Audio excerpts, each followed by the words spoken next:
I understood that early in my life. I would say since I was born and started watching football. I knew about the rivalry game and how it was the biggest rivalry in college sports. So it's been a big game for me, and I watched it every year growing up. Always a Michigan fan? Not always a Michigan fan. Just sort of, I was. My mom was a Michigan fan. My dad was a Ohio State fan. So I just sat sort of right in the middle of them. I didn't choose yet. Courtney, this is clearly one of the biggest rivalry games around. But in the geography of college football, we're seeing a lot of those rivalry games disappear. At West Virginia, Colorado, Nebraska. What really defines the rivalry football games that still exist? I'm sorry. What defines the rivalry football games that exist? Across the nation. Michigan, the regional, the Iron Bowl. Yeah, I'm not sure how it's set up for other rivalry games, and there's something that one might want to go, just go check out and research. They have a lot of information about the different rivalry games and how they started and such. So, I'm not sure about all the specific rivalry games across the nation. Larry, what do you think you guys need to do to win this game, and how confident are you that you can do it?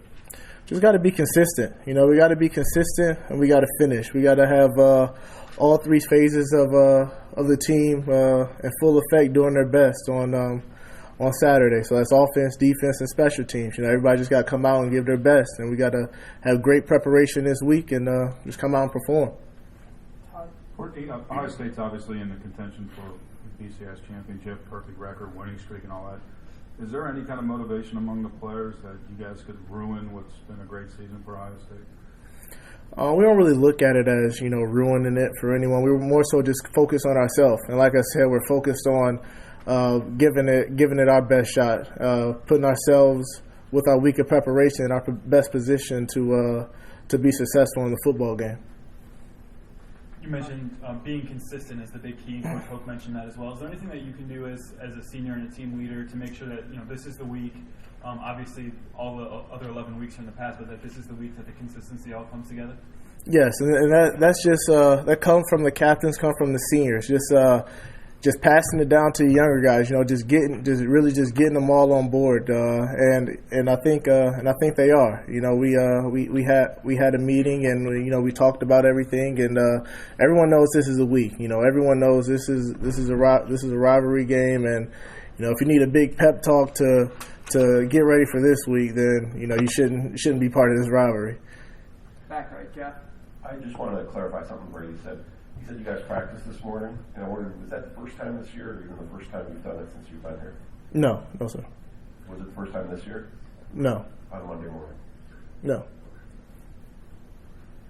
On the left, Larry. When did you find out that you were practicing this morning, and what was the reaction of the guys?